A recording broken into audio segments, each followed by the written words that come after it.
Hi and welcome. I'm trying to learn electrical engineering today with a simple cell, and after we're done with it, we're going to do a bit standing yoga. And if you participate in the standing yoga, then it's relatively honest. The simple cell. Set up a simple cell by immersing a copper plate and a zinc plate in dilute sulfuric acid, and when connecting them to a milliammeter. Simple observations will give you the following information. Let's read it again. So I don't really know what immersing is, but I think that means to put it under water. Set up a simple cell by immersing a copper plate, so having a plate out of copper, and a zinc plate. We have two plates, one out of copper, one out of zinc, and we should immerse it into dilute sulfuric acid. I don't know what dilute is, but it is an acid consisting out of sulfuric, and it is dilute. Okay, we're having two plates, one copper, one zinc. We should put it into a solution out of sulfuric acid. We should connect the two plates to a milliammeter. Now an ammeter was something used for something. Ammeters measure large currents by sampling a small part of the current and allowing the bigger current to pass through a low resistance wire called a shunt. An ammeter is measuring the current, and now we're having milliammeter. Okay, and the observations we will then do. Number one. The zinc plate gives off bubbles of gas, whether or not the cell is driving a current through the milliammeter, but more so when it is not. Okay, they are coming bubbles from the zinc plate. And these are more if it is not connected to the milliammeter. Whatever that now is doing, I don't really know. 2. When the cell is supplying a current, and only then, the copper plate is also covered with gas bubbles. Okay. When it is just peacefully lying there, just the zinc plate gives off bubbles. And now when we start to connect it with the cell, the copper plate is starting to give off bubbles, and the zinc plate less, but still. For some reason, the zinc plate is doing more bubbles if it is not connected. Observation number 3, the current supplied by the cell becomes rapidly smaller from the instant it is first connected to the meter.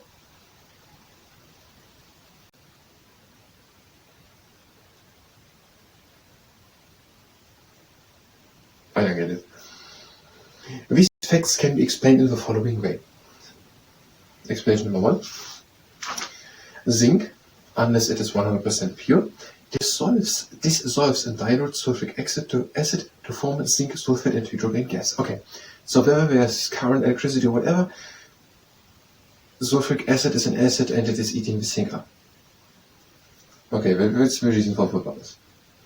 And if now an electric current is added, it is less, which I think is something interesting. Imagine you could slow down the time something is dissolved in acid by adding electricity to it. Now I think it sounds interesting enough for a superhero story.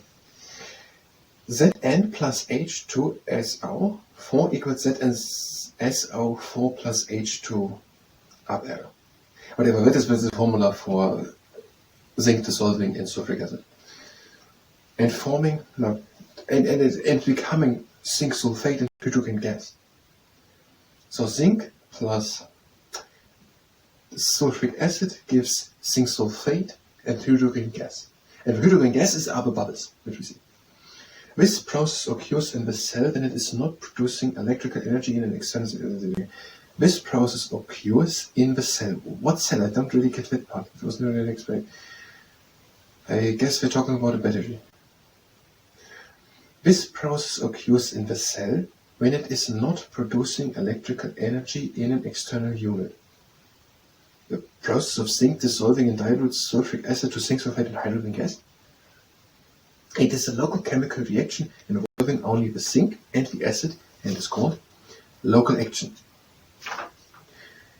Now I don't really know when it happens, but we understand something. Something is dissolving and it makes sense. Zinc is dissolving in acid, why not? If your simple cell were left assembled for a few hours, the zinc plate would completely dissolve in the acid. This is, to say the least of it, inconvenient. Local action is said to be one defect of a simple cell. I think they're talking about the battery. And they mean if someone uses zinc and sulfuric acid, then the battery would be after some time gone. But it has nothing to do with the current. It is happening part of it. We understand something. And it has something to do with it. Maybe we can go later back and puzzle it all together. Number 2, the second explanation. Yes, the second explanations of why the gas bubbles are coming out of the zinc plate and getting less if electricity is added, and why they start to come out of the copper plate. Copper, unlike zinc, does not dissolve and dilute sulfuric acid, and the appearance of bubbles, hydrogen in fact, on the surface of a copper plate is certainly not local action, but evidence of a general action of a cell. The situation is like this. Okay, copper is not dissolving. So zinc is dissolving and is after some time gone or has dissolved into sulfuric acid, zinc sulfuric acid or whatever. Copper is just staying there. The 3 types of iron are present in the electrolyte. From the water and acid is with the acid solution, whatever. H3O plus OH minus, and then also SO4 minus. What takes the place when the ions wander through the respective electrodes? What takes place when the ions wander through towards the respective electrodes? Okay, it was the previous example. We're having the minus ions wandering to the cathode and the other one going to the anode or whatever. What takes place when the ions wander towards their respective electrodes? At the cathode, the hydroxonium ions lose their charge by each gaining an electron.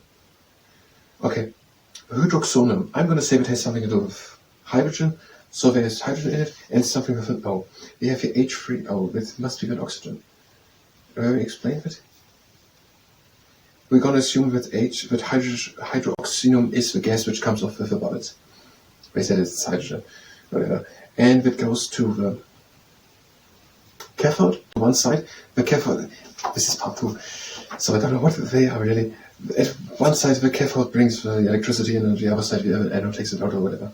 And our hydroxonium ion gas goes to the cathode and it loses its charge. It has 1 electron too much and gains 1. And therefore it doesn't have any charge anymore because it had 1 too much. It gives its electron away and has now neutral, but the electron was given away, and that given away is transporting the electron from where it was to the next one. Copper electrode is the cathode. It is the positive pole of a cell. Copper electrode is the cathode. Why do we have now a copper electrode? Down here's a picture. So we're having the cathode and anode fixed onto the copper and zinc plate. We did not just put them in there, into the water, and put somewhere else cathode and anode, we put them directly to it. So the electricity is directly flowing through it. Copper electrode is the cathode, and copper is the cathode. It's the positive pole of a cell. The positive pole flows from minus to positive, and therefore only if electricity is starting to run, the bubbles appear at the copper plate. Zinc electrode is the anode. It is the negative pole of a cell. And the hydrogen gas appears as bubbles on the copper plate. What takes place when the ions wander towards the respective electrodes? At the cathode, the hydroxonium ions lose their charge by each gaining an electron. We have 3 types of iron present in the electrolyte. Now we're having copper, zinc, and also is with whole thing a sulfuric acid. So I think the 3 ions are copper, zinc, and sulfuric acid. I think they're actually explaining us how a battery works.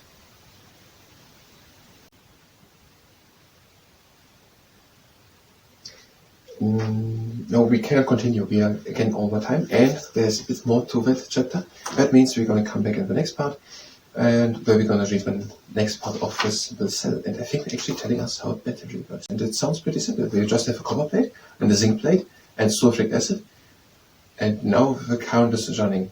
How do we charge it? Whatever, we're going to read on in the next part. That was electrical engineering. If you were here for electrical engineering, you can go directly to the next part of electrical engineering. We will do now the steady yoga. If you're saying participate in steady yoga, that's plenty of risk. Having your feet standing together and breathing in and lifting your arms. Breathe out the arms out. In and up. Out and down. In and up. And out, go open to the side. In and up.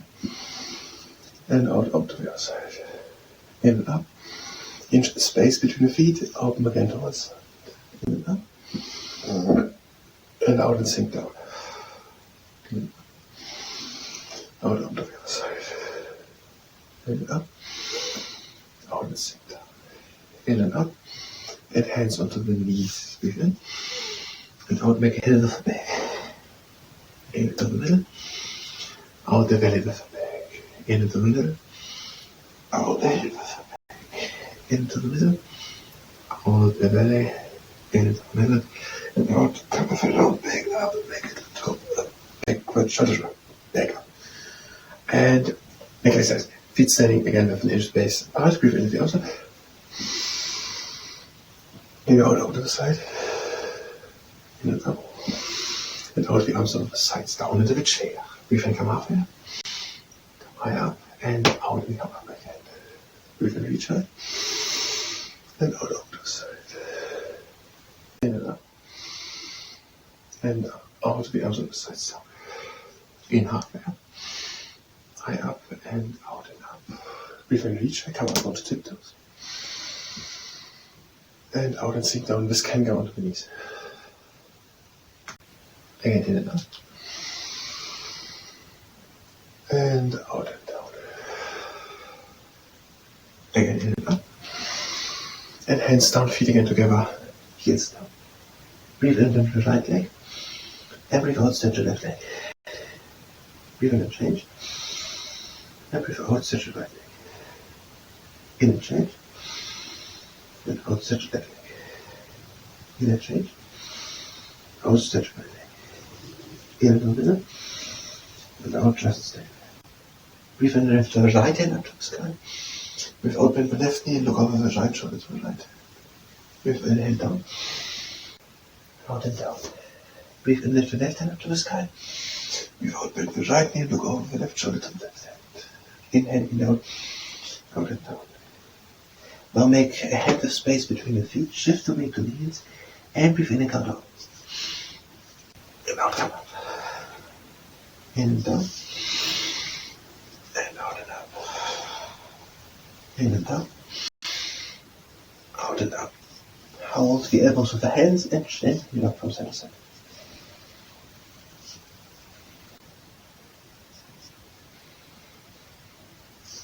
Hands again down, feet together. Breathe in, come halfway up with a straight back into monkey half lift. And breathe out and down. In halfway up. Out and down. Breathe in again up. Hands together. And bring one down. And next is standing shoulder width apart. And find the fingers behind the back. Bring them out to one side. Twirl up, shoulders back. Breathe in. And out, bring the head carefully over to one side. Chin down onto the clavicle. Breathe out and pull the arm and lift the shoulder down. Breathe in, lift the gaze. And turn the head over to the other side. Hands over to the other side. Breathe in. And out, chin down onto the clavicle. Breathe out and pull the arm and shoulder down. Breathe in, lift the gaze. Back into the middle. Feet are standing together. Breathe in, lift the arms up. Over cross the arms and between the fingers. Breathe in, reach in. Breathe in, reach high. Breathe out, reach in front of the back. Again, in and up. Over cross the arms around. Breathe in, reach high. Breathe out, reach in front of the back. Again, up. And out, lean with long arms back. Again, up. And out, draw the shoulder blades together. Lower the arms down. Up. Out again, shoulder blades together. In and up. Out in with long arms back. In and up. Out the arms down. We finish the arms up. Out and down. Again, in and up. Out and down. In and the arms up. Bring the hands to touch and lower the hands down to heart center. That was sustaining yoga. I thank you very much and until next time.